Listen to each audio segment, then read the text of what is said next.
আসসালামু আলাইকুম ওয়া রাহমাতুল্লাহি ওয়া বারাকাতুহু। সম্মানিত ভিউয়ার্স, এই পর্যায়ে আমি আলোচনা করব আয়না চিরুনির বিধি-বিধান। আয়না দেখা জায়েজ। আয়না দিনে রাতে যেকোনো সময় দেখা যায়। রাতে আয়না দেখা ঠিক নয়। এরূপ একটি কথা প্রসিদ্ধ আছে, যার কোনো ভিত্তি নেই। চুল পরিপাটি করার জন্য চিরুনি করা সুন্নত। তবে খুব বেশি এর ধান্দায় না পড়া উচিত। চুল আঁচড়ানোর সময় প্রথমে ডাইন দিকে, তারপরে বাম দিকে আঁচড়ানো সুন্নত।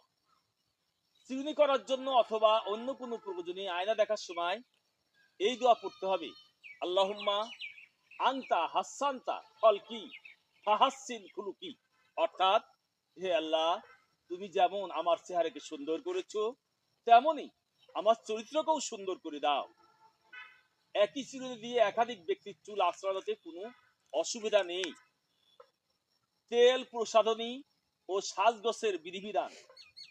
হযরত নবী সাল্লাল্লাহু আলাইহি সাল্লাম মাথায় তেল ব্যবহার করতেন, তাই তেল ব্যবহার করা সুন্নত। তেল ব্যবহার করার ইচ্ছা করলে বাম হাতের তালুতে তেল নিয়ে প্রথমে ভুরুর উপর, তারপর চোখে, তারপর মাথায় লাগানো সুন্নত। মাথায় তেল লাগাতে মুখমণ্ডলের দিক থেকে শুরু করা সুন্নত।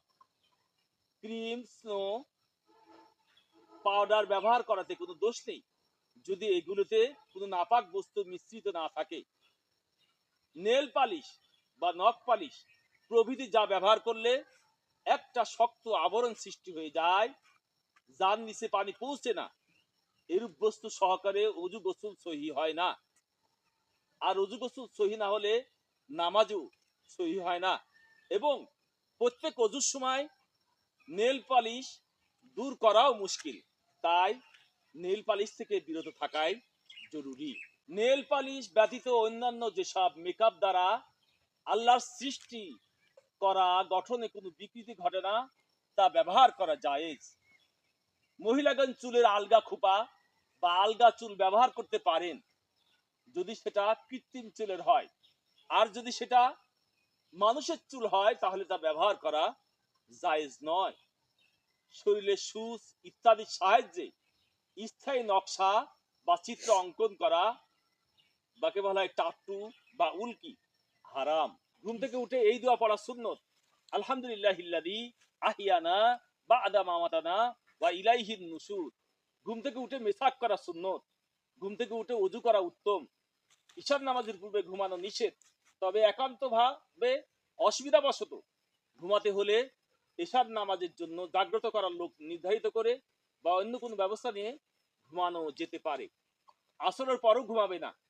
সুযোগ হলে দুপুরে খাওয়ার পর কাইলুলা করা, অর্থাৎ কিছুক্ষণ শুয়ে থাকা সুন্নত, ঘুম আসুক বা না আসুক। এক কাপড়ের এক কাঁথা বা এক লেপের নিচে দুইজন পুরুষ বা দুইজন মেয়ে লোক শয়ন করা বড়ই খারাপ এবং লজ্জার কথা। আমিন।